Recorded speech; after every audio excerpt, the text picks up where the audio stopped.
च कैद हुई उम्मीदवारों की किस्मत, करीब 70% हुई वोटिंग, पर अजे तक नहीं आया फाइनल अंकड़ा।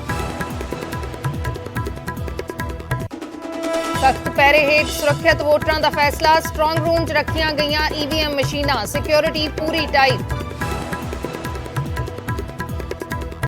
वोटिंग तो बाद सारियां धिरां ने कीते आपो अपनी जिद दे दावे। चन्नी बोले लोकां ने सरकार दे कंमां ते लगाई मोहर, तां भगवंत ने कहा लोकां च आम आदमी पार्टी नूं लैके उत्साह। सुखबीर बादल ते कैप्टन वल्लों भी सरकार बनाउण दे दावे। वोटिंग तो बाद सीएम चरणजीत चन्नी का दावा, मैं वड्डे मार्जिन नाल जित रहा दोवें सीटां, केजरीवाल हुण लिख के देण कि मैं हार रहा।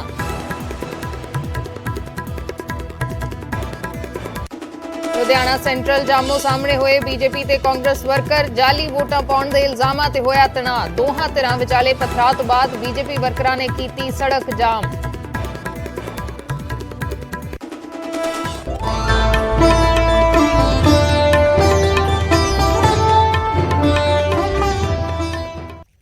सत श्री अकाल, मैं हरदीप संधू, न्यूज़ 18 पंजाब हरियाणा हिमाचल देख रहे दर्शकों का स्वागत है। पंजाब च वोटां पै चुकियां ने, लेकिन अजे तक वोटिंग का फाइनल अंकड़ा नहीं आया। चोण कमिशन के आखिरी अंकड़े के मुताबिक सूबे च करीब 70% वोटिंग हुई है। मुक्तसर साहिब ते मलेरकोटला च 78% तो वध वोटिंग हुई है, यानी कि सब तो ज्यादा वोटिंग मुक्तसर साहिब ते मलेरकोटला च हुई है।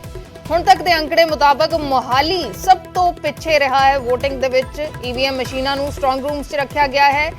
10 मार्च नूं सूबे दियां चोणां दे नतीजे आउणगे। अजे तक फाइनल अंकड़ा नहीं आया, फाइनल अंकड़े की वेट हो रही है, लेकिन चोण कमिशन के आखिरी अंकड़े के मुताबिक सूबे च करीब 70% वोटिंग हुई है।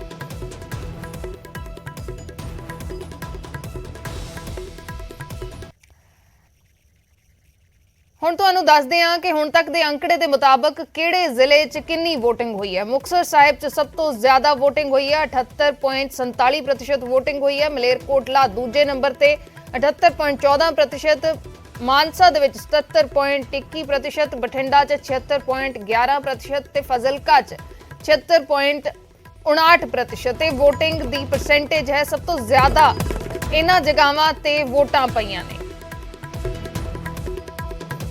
फरीदकोट फरीदकोट च 75.86%, फिरोजपुर च 75.66%, फतेहगढ़ साहिब 73.43%, संगरूर 75.27%, बरनाला च 73.75% वोटिंग हुई है। अमृतसर च 63.25%, गुरदासपुर 70.62%, ਹੁਸ਼ਿਆਰਪੁਰ ਦੇ ਵਿੱਚ 66.93%, ਜਲੰਧਰ ਦੇ ਵਿੱਚ 64.29% ਤੇ ਕਪੂਰਥਲਾ ਦੇ ਵਿੱਚ 67.87% ਵੋਟਿੰਗ ਹੋਈ ਹੈ। ਤੇ ਅੱਗੇ ਗੱਲ ਕਰੀਏ ਤਾਂ ਲੁਧਿਆਣਾ 'ਚ 65.68%, ਮੋਗਾ 'ਚ 67.43%। ਅਸੀਂ ਜ਼ਿਲ੍ਹਿਆਂ ਦੀ ਦੱਸ ਰਹੇ ਹਾਂ ਵੋਟਿੰਗ ਪਰਸੈਂਟੇਜ, ਅਸੀਂ ਹਲਕਿਆਂ ਦੀ ਨਹੀਂ ਦੱਸ ਰਹੇ। ਜ਼ਿਲ੍ਹਿਆਂ ਦੇ ਵਿੱਚ ਕਿੰਨੀ ਵੋਟਿੰਗ ਹੋਈ ਹੈ ਉਸ ਦੀ ਗੱਲ ਕਰ ਰਹੇ ਹਾਂ। ਪਠਾਨਕੋਟ 70.86%, ਪਟਿਆਲਾ 'ਚ 71%, ਰੂਪਨਗਰ ਦੇ ਵਿੱਚ 70.48% ਵੋਟਿੰਗ ਹੋਈ ਹੈ। ਤੇ ਮੋਹਾਲੀ ਦੇ ਵਿੱਚ ਸਭ ਤੋਂ ਘੱਟ ਵੋਟਿੰਗ ਹੋਈ ਹੈ। ਮੋਹਾਲੀ ਜ਼ਿਲ੍ਹੇ ਦੇ ਵਿੱਚ 62.41% ਵੋਟਿੰਗ ਹੋਈ ਹੈ। ਨਵਾਂ ਸ਼ਹਿਰ 'ਚ 70.74, ਤਰਨਤਾਰਨ ਦੇ ਵਿੱਚ 66.83% ਵੋਟਿੰਗ ਹੋਈ ਹੈ। ਤਾਂ ਇਹ ਵੋਟਿੰਗ ਦੇ ਅੰਕੜੇ ਨੇ ਜੋ ਆਖਰੀ ਅੰਕੜਾ ਚੋਣ ਕਮਿਸ਼ਨ ਦੇ ਵੱਲੋਂ ਪ੍ਰੋਵਾਈਡ ਕੀਤਾ ਗਿਆ ਹੈ। ਉਸ ਦੇ ਮੁਤਾਬਕ ਇਹਨਾਂ ਜ਼ਿਲ੍ਹਿਆਂ ਦੇ ਵਿੱਚ ਇਹ ਵੋਟਿੰਗ ਪਰਸੈਂਟੇਜ ਰਹੀ ਹੈ। ਮੋਹਾਲੀ 'ਚ ਸਭ ਤੋਂ ਘੱਟ ਵੋਟਿੰਗ ਪਰਸੈਂਟੇਜ ਵੇਖੀ ਗਈ ਹੈ।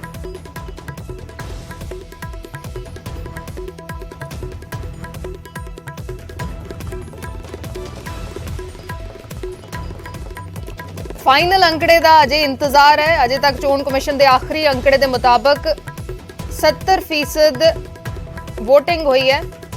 अक्सर वैसे रात तक अंकड़ा आ जाता है, क्योंकि जे असी गल करिए कि हर घंटे का अंकड़ा कल ही चोण कमिशन के वलों लगातार दिता जा रहा सी, 1 घंटे या 1.5 घंटे के बाद प्रोवाइड किया जा रहा सी, लेकिन जो फाइनल अंकड़ा है वो अजे तक प्रोवाइड नहीं किया गया। अंकित दुदानी साडे सहयोगी जुड़े ने फोन लाइन पे।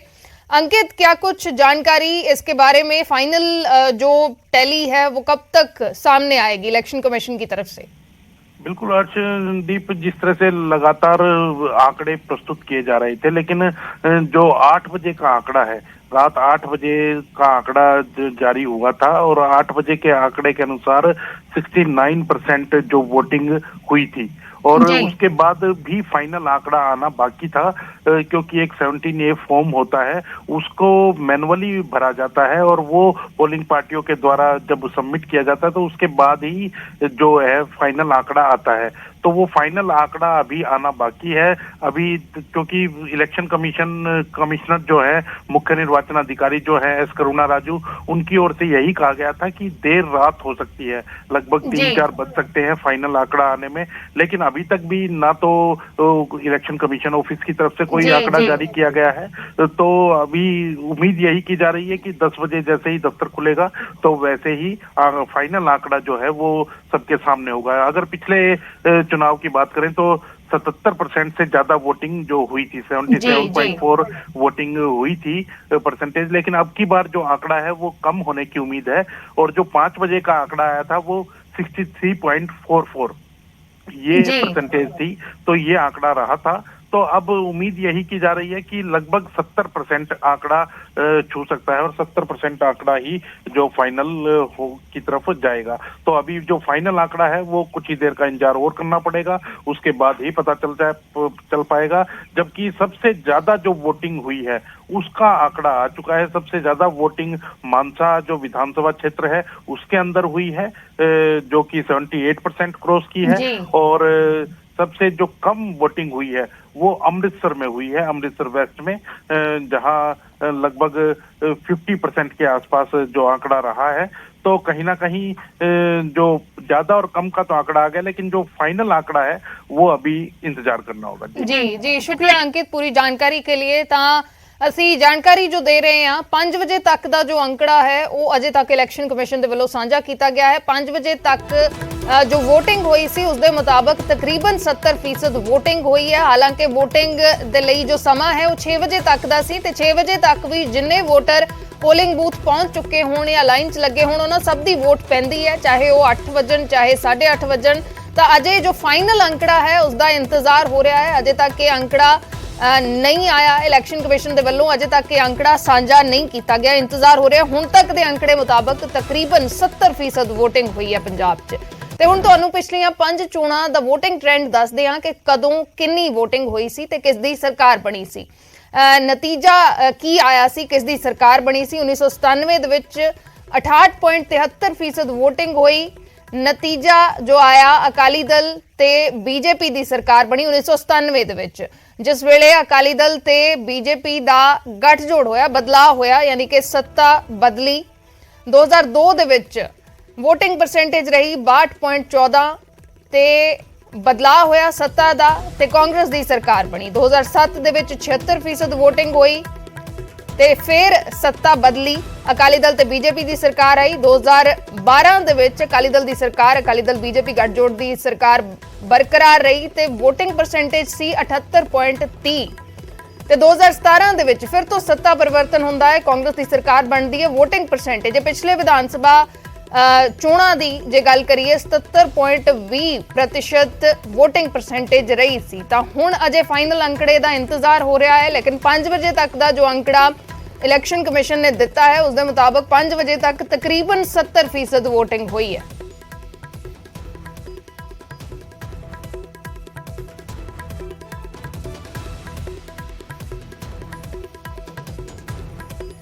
ਤਾਂ ਇਹ ਅਸੀਂ ਦਿਖਾ ਰਹੇ ਹਾਂ ਕਿ ਪਰਸੈਂਟੇਜ ਕਿੰਨੀ ਰਹੀ ਤੇ ਕੀ ਕੁਝ ਹੋਇਆ, ਜਾਂ ਸੱਤਾ ਬਰਕਰਾਰ ਰਹੀ ਜਾਂ ਸੱਤਾ ਬਦਲੀ। ਪਿਛਲੇ ਜੇ ਅਸੀਂ ਦੋ ਵਿਧਾਨ ਸਭਾ ਚੋਣਾਂ ਦੀ ਗੱਲ ਕਰੀਏ ਤਾਂ 2012 ਚ 78.30% ਵੋਟਿੰਗ ਹੋਈ ਹੈ ਤੇ 2017 ਦੇ ਵਿੱਚ 77.20% ਵੋਟਿੰਗ ਹੋਈ ਹੈ ਤੇ ਅਜੇ ਜੋ 5 ਵਜੇ ਤੱਕ ਦਾ ਕੱਲ ਦਾ ਅੰਕੜਾ ਹੈ ਉਹ 70% ਵੋਟਿੰਗ ਹੋਈ ਹੈ। ਅਜੇ फाइनल अंकड़ा आना बाकी है कि सत्ता परिवर्तन होएगा या फिर सत्ता बरकरार रहेगी, ये अजय सवाल है।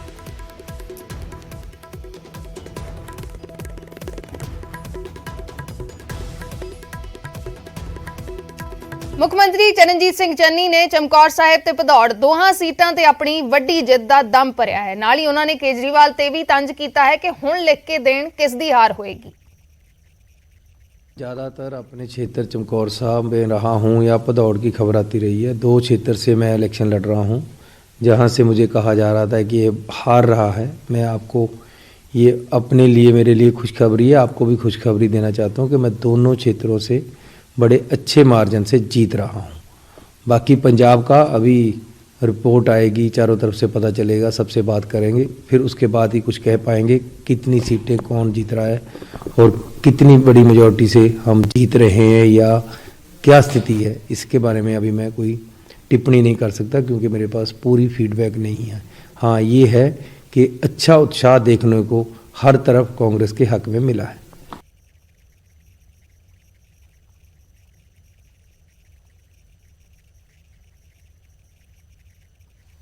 मैं आश्वस्त हूँ और मुझे यकीन है हमारी सरकार बनेगी, लेकिन मैं पॉलिटिशियनों की तरह ऐसे ही नहीं बोलना चाहता जब तक मुझे रिपोर्ट नहीं आ जाती। लेकिन सर, जो आपकी उन्होंने अपनी प्रेडिक्शन कर दी है। अरे विरोधी पार्टियां, ये केजरीवाल क्या है यार, इस तो पहले भी कह रहा था कि मैं बुरी तरह हार रहा हूँ दोनों क्षेत्र से। आज मैं आपको कॉन्फिडेंस से बता रहा हूँ, अब मेरे से लिख कर लो ना, मैं जीत रहा हूँ, अब वो लिख कर दे। ये झूठा आदमी है, पहले झूठी बातें बड़ी बड़ी करता है, झूठे आरोप लगाता है, बाद में खत्म हो जाते हैं इसके और मुकर जाता है, माफ़ी भी मांग लेता है। कल को मेरे से माफ़ी मांग लेगा। इसका कोई इसका मतलब इखलाक से गिरा हुआ बंदा यार। ਵੋਟਿੰਗ ਤੋਂ ਬਾਅਦ ਅਕਾਲੀ ਦਲ ਦੇ ਪ੍ਰਧਾਨ ਤੇ ਅਕਾਲੀ ਦਲ ਦੇ ਸੀਐਮ ਕੈਂਡੀਡੇਟ ਸੁਖਬੀਰ ਸਿੰਘ ਬਾਦਲ ਨੇ ਵੋਟਰਾਂ ਦਾ ਧੰਨਵਾਦ ਕੀਤਾ ਹੈ। ਉਹਨਾਂ ਨੇ ਲਿਖਿਆ ਹੈ ਕਿ ਮੈਂ ਪੰਜਾਬ ਦੇ ਲੋਕਾਂ ਦਾ ਆਪਣੇ ਜਮਹੂਰੀ ਹੱਕ ਦੀ ਸ਼ਾਂਤੀਪੂਰਨ ਵਰਤੋਂ ਲਈ ਧੰਨਵਾਦ ਕਰਦਾ ਹਾਂ। ਹੁਣ ਤੱਕ ਦੇ ਰੁਝਾਨਾਂ ਨੇ ਲੋਕਤੰਤਰ 'ਚ ਮੇਰਾ ਵਿਸ਼ਵਾਸ ਹੋਰ ਪੱਕਾ ਕੀਤਾ ਹੈ। ਸ਼ਾਂਤੀ ਭਾਈਚਾਰਕ ਸਾਂਝ ਦੇ ਲਈ ਪੰਜਾਬ ਦੇ ਲੋਕਾਂ ਤੇ ਖਾਸ ਤੌਰ ਤੇ ਅਕਾਲੀ ਬਸਪਾ ਵਰਕਰਾਂ ਦਾ ਮੈਂ ਧੰਨਵਾਦੀ ਹਾਂ। ਸੁਖਬੀਰ ਸਿੰਘ ਬਾਦਲ ਨੇ ਵੋਟਿੰਗ ਤੋਂ ਬਾਅਦ ਇਹ ਟਵੀਟ ਕੀਤਾ ਹੈ ਤੇ ਪੰਜਾਬ ਦੇ ਲੋਕਾਂ ਦਾ ਵੋਟਰਾਂ ਦਾ ਧੰਨਵਾਦ ਕੀਤਾ ਹੈ।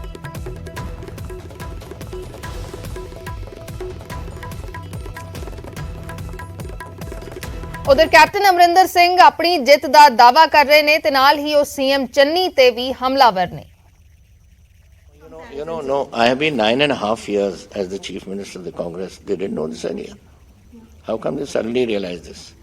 ऐसे ही जब कुछ बात नहीं होती, when there's nothing for them to think about, they come up with these sort of things. And Charanjit is the man of the people. And what am I? Man of who? I also, the people vote for me. And if Punjab votes for me, that means I am the man of the people and who the Punjab want. So that is one. And as is Charanjit Channi, what is Charanjit Channi? Charanjit Channi in 3 months, is he a magician that in 3 months he can perform miracles in Punjab? Nobody in 3 months, you are barely settled in your seat. And you think that all these projects that have been approved now are Channi's doings. They are all projects which I have approved, which are only coming on the ground now. Because any project takes anywhere between 6 months and perhaps 2 years before it comes on the ground. And that is what is happening. So giving all the credit to Mr. Charanjit Channi is only to try to make him a hero before this election. That's all. ਉਧਰ ਅੰਮ੍ਰਿਤਸਰ ਉੱਤਰੀ ਤੋਂ Aam Aadmi party ਉਮੀਦਵਾਰ ਨੇ ਚੋਣ ਪ੍ਰਬੰਧਾਂ ਨੂੰ ਲੈ ਕੇ ਸਵਾਲ ਖੜੇ ਕੀਤੇ ਨੇ। ਉਹਨਾਂ ਨੇ ਕਿਹਾ ਕਿ VOTING ਵਾਲੇ ਦਿਨ ਬਾਹੂਬਲੀ ਕਲਚਰ ਨਜ਼ਰ ਆਇਆ। ਉੱਥੇ ਹੀ ਕੁੰਵਰ ਵਿਜੇ ਪ੍ਰਤਾਪ ਨੇ ਇਹ ਵੀ ਦਾਅਵਾ ਕੀਤਾ ਕਿ ਪੰਜਾਬ 'ਚ ਹੰਗ ਅਸੈਂਬਲੀ ਦੀ ਕੋਈ ਸੰਭਾਵਨਾ नहीं। मिला जुला करके हम यही कहेंगे कि बहुत ही संतोषजनक है, लेकिन प्रशासन का और इलेक्शन कमीशन का अरेंजमेंट ठीक नहीं था। आप देखिए, ये जो इंक लगाते हैं ना, इंक भी ये लोग सही नहीं लगाए हैं, और इंक लगने के बाद तुरंत ही कोई चाहे तो उसको मिटा सकता था, और ये हर पोलिंग स्टेशन पर हुआ है और पूरे पंजाब में ऐसा हुआ है। इससे दोबारा मतदान करने की संभावना बढ़ जाती है। दूसरा देखिए, पुलिस का अरेंजमेंट भी पंजाब में ठीक नहीं था, अमृतसर में भी अच्छा नहीं था अरेंजमेंट, और जो बाहुबली कल्चर यूपी बिहार में आप देखते हैं वो हमें देखने को मिला पंजाब में, और ख़ासकर बॉर्डर एरिया में। और अमृतसर की अगर हम बात करें तो यहाँ सिस्टम नहीं काम करता है। यहाँ पर लोगों ने अपने अपने हिसाब से जिसकी लाठी उसकी भैंस, इस तरीके से करने का काम किया, और प्रशासन मूक दर्शक बन करके देखता रहा। और ज़्यादातर केसेज में ऐसा लगा कि प्रशासन रूलिंग पार्टी की मदद कर रहा है। तो जो आप लोग कह रहे हैं ना कि हाँ यहाँ अलायंस करना पड़ेगा या हंग असेंबली आएगी, पंजाब की जनता बहुत ही सूझवान जनता है। यहाँ हंग असेंबली आती नहीं है। यहाँ हंग असेंबली यहाँ हंग असेंबली आती ही नहीं है। खास करके आप पिछले 30 साल का देखें, 6 इलेक्शनों का देखें, लास्ट 6 इलेक्शन, कभी भी हंग असेंबली नहीं आई है और इस बार भी हंग असेंबली नहीं आएगी। और आप देखेंगे कि बहुत ही चमत्कारी रिजल्ट आएंगे और जनता दिखाएगी कि